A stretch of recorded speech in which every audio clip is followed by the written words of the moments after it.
आरती कहती है कि मिस्टर पंकज पुरोहित, आपने यही नाम बताया ना, आप जो भी हैं, मुझे आपसे कोई मदद नहीं लेनी है, मैं अपने आप कर लूँगी जो मुझे करना है। और पंकज पुरोहित का नाम सुनते ही कान खड़े हो जाते हैं आरती के नाना के। और आरती कहती है कि आप जो कोई भी हैं, अपनी मदद अपने पास रखिए। और हाँ, मैं आप लोगों को भी एक्सपोज़ करूँगी, आपकी नाकामी को बताऊँगी, आपको मैं दिखा दूँगी कि आप कितने नाकाम हैं। और आप एक रैकेट को नहीं ढूंढ पाए जो लड़कियों की तस्करी करता है, जिसको मैंने ढूंढ निकाला है। तो इसलिए यहाँ पर आपकी नाकामी झलक रही है, इसलिए आप मुझसे अपनी मदद मांग रहे हैं, तो मैं आपकी कोई मदद नहीं कर सकती हूँ। पंकज कहता है कि आप समझने की कोशिश नहीं कर रही है। तो यहाँ पर आरती कहती है, मुझे सब समझ में आ रहा है, आप क्या चाहते हैं। आप ये चाहते हैं कि जो भी मैंने काम किया है उसका क्रेडिट आप ले जाएं, आप उस गैंग को पकड़ें मुझसे पहले ही, और फिर आप उसका क्रेडिट लें जनता के सामने। और मैं ये कह देती हूँ कि मेरा नाम भी आरती नहीं, मैं किसी को नहीं बताऊँगी कि मैंने क्या रिकॉर्ड किया है। मैं सिर्फ़ और सिर्फ जब लाइव स्ट्रीमिंग करूँगी ना, तब बताऊँगी। तो यहाँ पर कहता है पंकज की लाइव स्ट्रीमिंग के दौरान क्या आप बचेंगी? अरे आप समझ नहीं रही हैं मैं क्या कहना चाहता हूँ, वो लोग बड़े ही ख़तरनाक हैं। तो आरती कहती कि हाँ, मुझे पता है वो ख़तरनाक हैं, मैंने वहाँ से एक लड़की को उठाया है। तभी पंकज हैरान हो जाता है ये सुनकर, कहता है कि क्या आपने लड़की को उठाया? कहती कि हाँ हाँ सर, मैंने वहाँ से एक लड़की को उठाया है और मैं उस लड़की को लाइव स्ट्रीमिंग के दौरान सामने लेकर आऊँगी। तो यहाँ पर पंकज कहता है कि आप क्या कर रही हैं, ये आप बहुत गलत कर रही हैं, वो लोग आपको छोड़ेंगे नहीं, वो लोग आपको कुत्तों की तरह ढूंढ रहे हैं, मार डालेंगे आपको। और यहाँ पर एडिटर कहता है कि मैंने कहा था ना, तेरी वो कोई मदद नहीं करेगी। और पंकज कहता है कि आपको मेरी मदद करनी ही होगी। तब आरती कहती कि मैं आपकी मदद बिल्कुल नहीं करूँगी, आपको जो करना है वो अकेले कीजिए, मेरे दम पर नहीं, मैं लाइव स्ट्रीमिंग करूँगी। तो यहाँ पर पंकज कहता है कि आप कब करेंगी लाइव स्ट्रीमिंग? तो कहती है कि मेरी शादी वाले दिन। तो पंकज कहता है कि क्या कह रही हो तुम, अरे ऐसा मत करना शादी के दिन। कहती है कि हाँ, मेरी शादी वाले दिन करूँगी, मैं दोपहर को लाइव स्ट्रीमिंग करूँगी उस लड़की के साथ, और मैं शाम को शादी भी करूँगी। तो यहाँ पर पंकज कहता है कि मत करो ऐसा, तुम झुलस जाओगी इस आग में। तो कहती है कि मुझे खतरों से खेलने की आदत है, मैं खतरों से खेलना चाहती हूँ। देखना लाइव स्ट्रीमिंग करते ही मैं हमारे चैनल की टीआरपी कहाँ जाकर रुकेगी, या फिर रुकेगी भी नहीं। तो एक बार पंकज कहता है कि प्लीज़ मैं तुम्हारी मदद करना चाहता हूँ, मेरी मदद ले लीजिए। तो कहती है कि नहीं, मैं आपकी मदद क्यों लूँ, बताइए मुझे किस लिए लूँ, क्या लगते हैं आप मेरे? अरे आप कानून के रखवाले हैं तो हों, इससे मुझे क्या फ़र्क पड़ता है, आप ये बताइए मुझे। मैं बस इतना कहना चाहती हूँ कि आप मेरे बीच में मत आइए। मैं लाइव स्ट्रीमिंग कब करती हूँ कब नहीं करती हूँ, लड़की के साथ करती हूँ लड़की के बिना करती हूँ, ये मेरा मामला है, आपका नहीं। और पंकज कहता है कि आप पछताएंगी और बहुत पछताएंगी, आपकी जान को खतरा है। तो कहती है कि मेरी जान को खतरा है, मैं अपने आप अपनी जान बचा सकती हूँ, इतनी सक्षम हूँ, मुझे आपकी ज़रूरत नहीं है। आप यही चाहते हैं ना कि आप इस केस में इन्वॉल्व होकर अपना क्रेडिट कमाएं, मैं ऐसा नहीं होने दूंगी। अरे मेरा नाम आरती है जो कि कभी नहीं हारती है, मैं उनको ऐसा सबक सिखाऊंगी कि वो याद रखेंगे, और देखना मैं आप लोगों को भी सबक सिखाऊंगी। तो यहाँ पर कहता है पंकज की यू सेटअप, और आरती उसको धमका देती है, कहती है कि आप चुप रहिए और आइंदा मुझे कॉल करने की कोशिश मत कीजिए, फ़ोन काट देती है। तभी इंस्पेक्टर पंकज कहता है कि ये कैसी लड़की है, अरे इस लड़की को तो बचाना भी मुश्किल है। तो एडिटर कहता है कि मैंने तो पहले ही कहा था कि वो लड़की आपको कोई इन्फॉर्मेशन नहीं देगी। तब पंकज कहता है उस लड़की का नाम तो मुझे पता चल गया, उसका एड्रेस बताएंगे आप? तो यहाँ पर कहता है एडिटर कि नहीं, मैं उसकी परमिशन के बिना उसका एड्रेस नहीं बता सकता हूँ। तो इंस्पेक्टर पंकज कहता है कि ठीक है, उसको तो मैं ढूंढ ही निकालूंगा एट एनी कॉस्ट, लेकिन मैं आपसे एक बात कहना चाहता हूँ कि आप उसकी रक्षा कीजिएगा, क्योंकि वाकई में उसकी जान को खतरा है, वो अपनी जान जोखिम में डाल चुके हैं उन लोगों के खिलाफ रिपोर्ट बनाकर। और जब वो लाइव स्ट्रीमिंग करेगी तो फिर वो लोग ना तो उसकी शादी होने देंगे और ना ही उसका कुछ भी काम होने देंगे, वो उसको उठा लेंगे, मरवा देंगे। इसलिए कहता हूँ कि आप प्लीज़ उसका ध्यान रखिएगा, उसको सचेत करके रखिएगा, मैं तो यही कहना चाहूँगा। बाकी उसको मैं ढूंढ तो लूँगा एट एनी कॉस्ट, किसी भी कीमत पर मैं उसको ढूंढ कर रहूँगा। शायद आप जानते नहीं कि पुलिस वालों के हाथ कितने लंबे होते हैं। आरती के फ़ोन रखते ही नाना कहते हैं कि क्या हुआ आरती, कौन था बेटा? आरती कहती है अरे नाना था कोई, उसने क्या नाम बताया था अपना? तो नाना कहते हैं पंकज। कहती कि हाँ हाँ वही पंकज पुरोहित था, वो मुझे धमकी दे रहा था और कह रहा था कि कोई तुम्हें मार डालेगा। अरे ऐसे कैसे मार देगा? आरती को कोई नहीं मार सकता है, आरती कभी नहीं हारती है।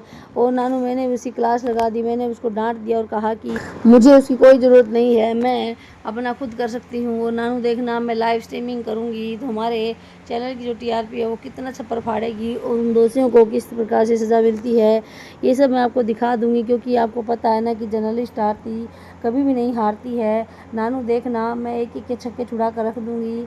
अरे इस देश में जहाँ लड़कियों को पूजा जाता है वहाँ पर ये लोग लड़कियों की तस्करी करते हैं, मैं इन्हें छोड़ने वाली नहीं हूँ नानू, आप देखना। अरे इन्होंने समझ क्या रखा है अपने आप को कि इनके खिलाफ़ बोलने वाला कोई भी नहीं है। और ये पुलिस वाला मुझसे इसलिए मदद मांग रहा था क्योंकि मैं इसकी मदद करूंगी तो ये अपनी इज्जत बचाने में कामयाब हो जाएगा। लेकिन मैं इसको भी एक्सपोज करूंगी सबके सामने लाइव स्ट्रीमिंग में। जब मैं कली को लेकर लाइव स्ट्रीमिंग करूंगी तब सबको पता चल जाएगा कि मैं क्या चीज़ हूँ और वो लोग क्या चीज़ हैं। और कहती है कि नानू देखना ये आपकी जो नातिन है वो कितना नाम कमाएगी, माँ से भी ज़्यादा नाम कमाएगी। मेरी माँ ने जैसे कोर्ट में नाम कमाया था वैसे ही मैं इस फील्ड में नाम कमाऊंगी। और मैं किसी पंकज पुरोहित और किसी चंद्रभान ठाकुर की धमकियों से नहीं डरती हूँ नानू, मैं अपने काम से काम रखती हूँ। मेरा काम है एक्सपोज करना लोगों को और मैं करके रहूँगी। और ये कहकर चली जाती है। और यहाँ पे पीछे से नाना आरती आरती चिल्लाते रहते, कहते कि आरती रुक जा बेटा रुक जा, आरती मत जा बेटा रुक जा। लेकिन आरती नहीं रुकती है और नाना आरती की माँ के सामने बैठकर रोने लगते हैं। कहते हैं कि देख तेरी बेटी को देख रही है ना, अरे वही नाम दोबारा से हमारे सामने आ रहे हैं, वही पंकज पुरोहित, वही चंद्रभान ठाकुर।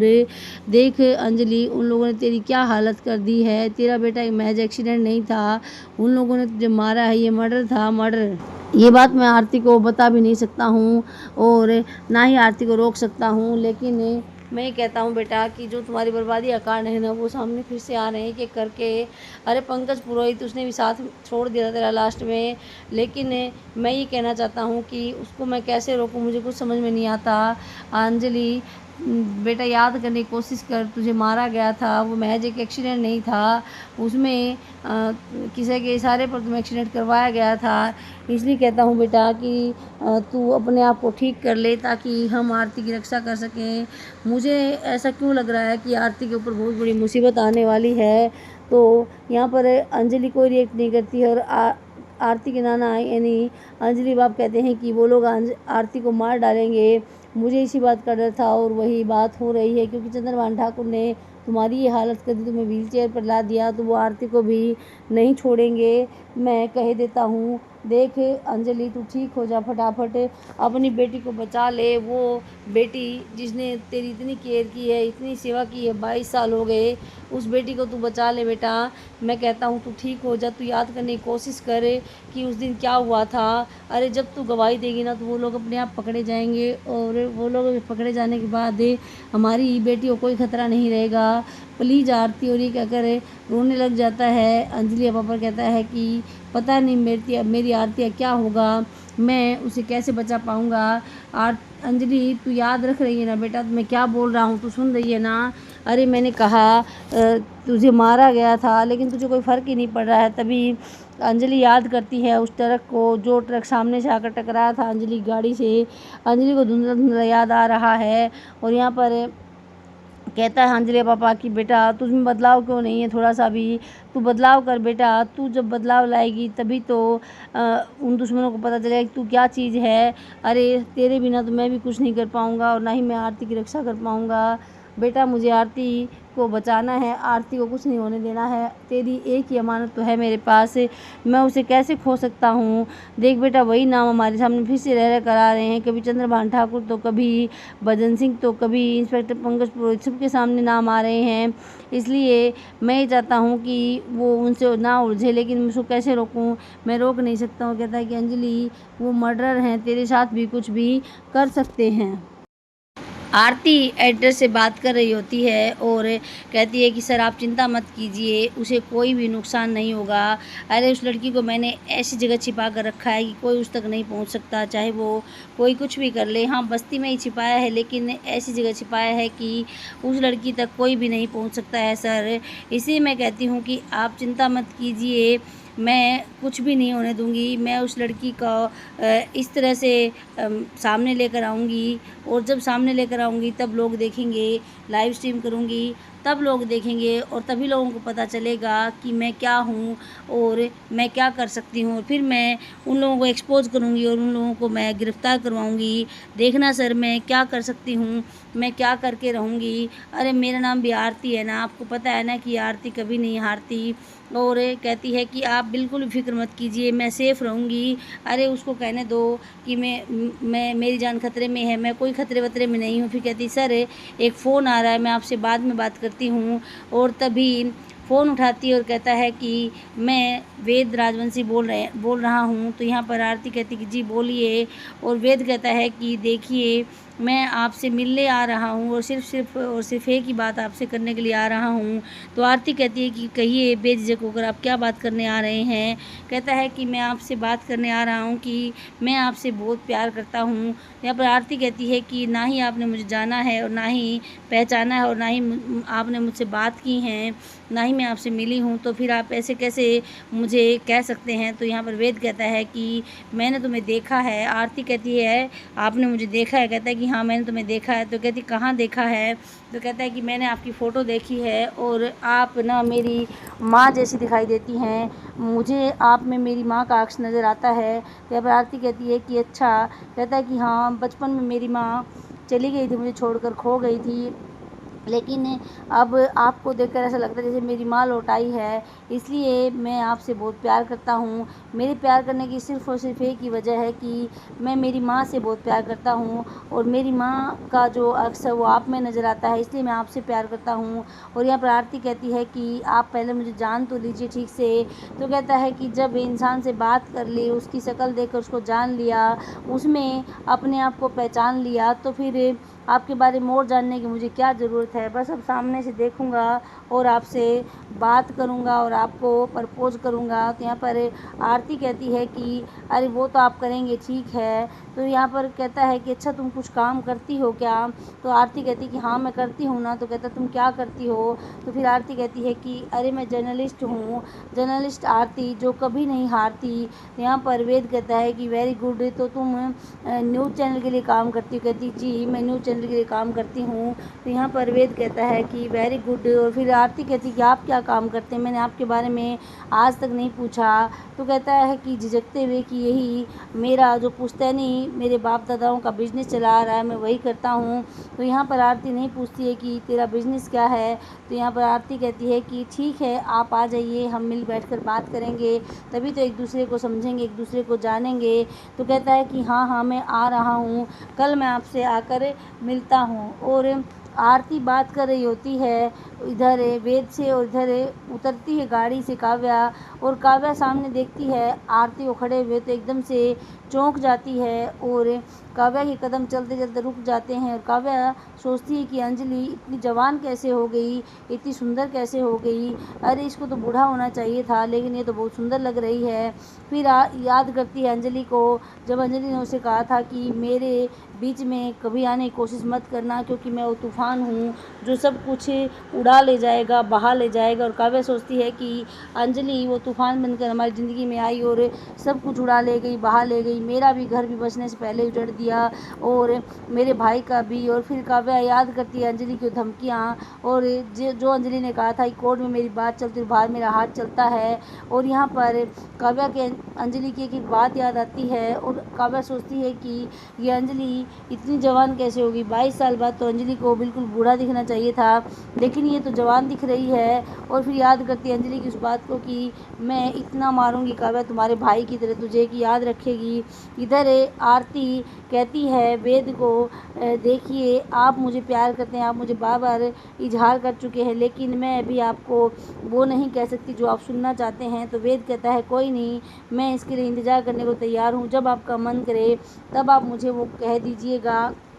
लेकिन हाँ, मैं आपको कहता हूँ कि मैं आपसे बहुत प्यार करता हूँ। मैं आपके बिना अब मैं किसी से भी शादी नहीं करूँगा, या मैं आपके बिना यूँ कहिए रह नहीं सकता हूँ। तो आरती कहती है कि थैंक यू, कहता है कि थैंक यू से काम नहीं चलेगा, मैं भी आपसे सुनना चाहता हूँ। तो यहाँ पर आरती कहती है कि जी मैंने पहले ही कहा कि मैं अभी कुछ नहीं कह सकती हूँ, क्योंकि मैंने आज तक ना किसी को देखा है प्यार करते हुए, ना किसी से प्यार किया है। मैं अपने काम से काम रखती हूँ। तो यहाँ पर वेद कहता है कि मैंने भी आज तक किसी से प्यार नहीं किया था, लेकिन पता नहीं क्यों तुम्हारी सूरत देखते ही तुमसे प्यार हो गया। मैंने जिस दिन फ़ोन किया था उस दिन वैसे ही किया था, एक मुलाकात के लिए, लेकिन मैं तुमसे प्यार करने लगा हूँ।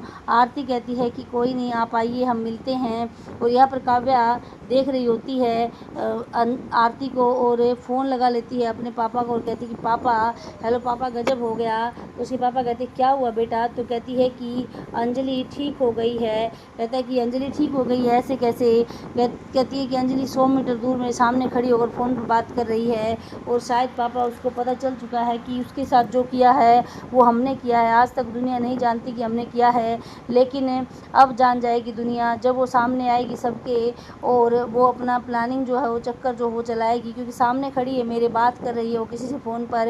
तो यहाँ पर कहता है चंद्रभान ठाकुर की नहीं बेटा, ऐसा नहीं हो सकता, अरे वो व्हील चेयर पर है। कहती है कि पापा आप ये क्या बात कर रहे हैं, मेरे सामने खड़ी हो फ़ोन पर बात कर रही है और आप कहते हैं कि व्हील चेयर पर है।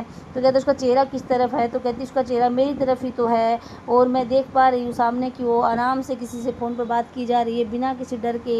उसको ना कोई डर है ना कोई खौफ है। और हाँ पापा, मुझे तो ऐसा लग रहा है कि वो इस तरह से बात कर रही है जैसे कि कोई प्लानिंग कर रही हो हमारे खिलाफ। देखिए पापा, मेरे सामने खड़ी है, वो बात कर रही है। मेरे पर चंद्रभान ठाकुर कहता है कि नहीं बेटा, ये तुम्हारी आंखों का धोखा है। अरे मैं अंजलि के बारे में प्रॉपर पता करवाता रहता हूँ। अंजलि 22 सालों से व्हील चेयर से हिली भी नहीं है, और तुम कहती हो कि वो सामने है। अरे उसको तो ये भी नहीं पता कि वो कहाँ है, उसके पैर काम नहीं करते हैं, उसका दिमाग काम नहीं करता है, वो खाना नहीं खाती है, वो पानी तक भी नहीं पीती है। तो कहता है कि नहीं पापा, वो मेरे सामने खड़ी, आप ये कैसी बात कर रहे हैं? आप प्लीज़ पापा पता लगाइए अंजलि के बारे में कि अंजलि ठीक हो गई है क्या। आरती काव्या के ठीक सामने खड़ी होकर बात कर रही है, और चंद्रभान ठाकुर कहता है कि नहीं नहीं, मैं ये मान ही नहीं सकता हूँ, क्योंकि मैंने कुछ दिन पहले भी पता करवाया था। अरे वो लोग उसको लेकर हॉस्पिटल जाते हैं रेगुलर चेकअप के लिए, लेकिन वो ज़िंदा नहीं है। मैंने पहले भी पता करवाया था, बस्ती में ही है, लेकिन ज़िंदा नहीं है। तो यहाँ पर काव्या कहती कि नहीं पापा, वो ज़िंदा है और मेरे सामने खड़ी है, चल फिर भी सकती है, हाँ लेकिन पहले से जवान और सुंदर हो गई है। तो यहाँ पर कहता है चंद्रभान की नहीं, ऐसा नहीं हो सकता, तुझे पक्की गलतफहमी हुई है बेटा। कहती कि नहीं नहीं पापा, मुझे कोई भी गलतफहमी नहीं हुई है, वो मेरे सामने खड़ी होकर बात कर रही है। आप चाहो तो आकर देख सकते हो कि वो किस तरह से बेखौफ बात कर रही है, मुझे किसी बात का डर ही नहीं है।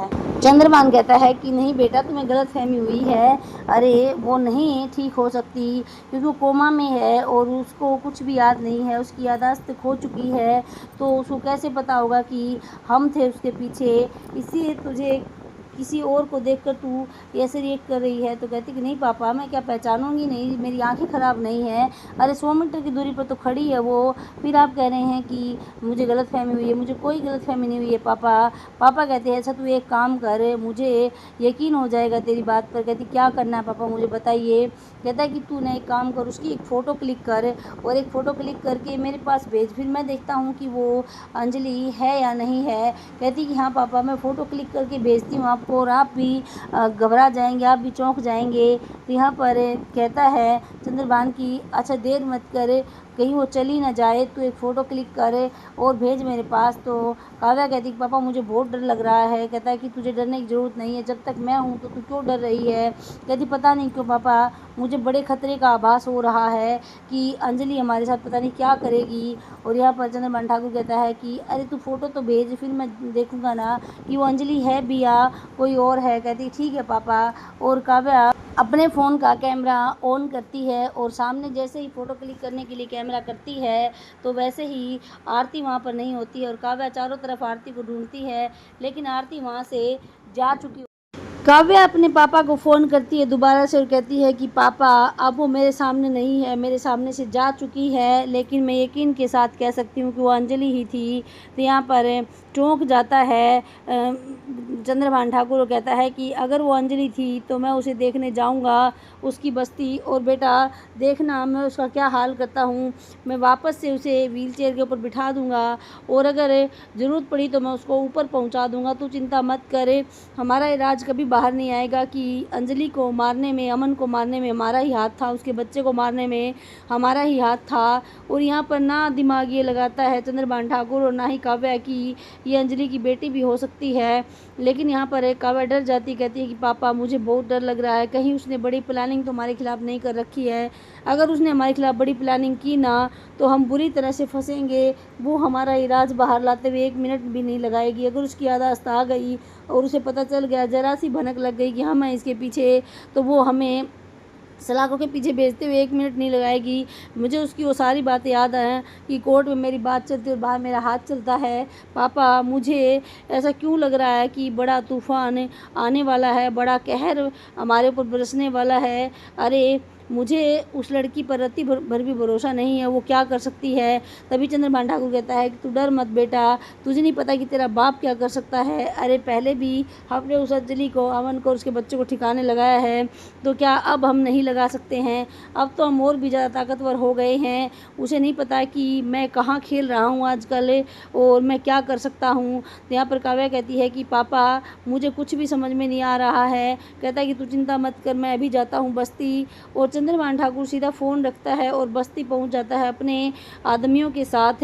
और यहाँ पर बस्ती में जाते ही उसे देख लेती पीछे से पद्मा कि चंद्रभान ठाकुर यहाँ पर आ चुका है। पद्मा उसके पीछे पीछे भागती है आगाह करने के लिए अंजलि के माता पिता को, और इधर उसको जाते हुए देख लेता है प्रदीप भी कि ये चंद्रभान ठाकुर बस्ती में क्या कर रहा है। कहीं इसको पता तो नहीं चल गया है कि आरती अंजलि की बेटी जिंदा है। और पद्मा को भी यही लग रहा है कि कहीं इसको आरती के बारे में पता तो नहीं चल गया, ये आरती को ढूंढते हुए तो नहीं आया है यहाँ पर। चंद्रभान ठाकुर थोड़ा सा आगे बढ़ता है तो उसे स्टेफनी भी देख लेता है और कहता है कि ये कहीं हमारी आरती के पीछे तो नहीं आया है। और यहाँ पर अखबार पढ़ रहे होते हैं अंजलि के पापा और पीछे मुड़कर देखते हैं तो चंद्रभान ठाकुर सामने खड़ा है। तो दोस्तों आज का एपिसोड यहीं पर ख़त्म हो जाता है, लेकिन नेक्स्ट एपिसोड में क्या काव्या का डर सही निकलेगा और क्या चंद्रभान ठाकुर को पता चल जाएगा कि अंजलि की बेटी आरती जिंदा है और वो एक रिपोर्टर बन चुकी है और वही उसके खिलाफ स्टोरी तैयार कर रही है लड़कियों वाले मामले में।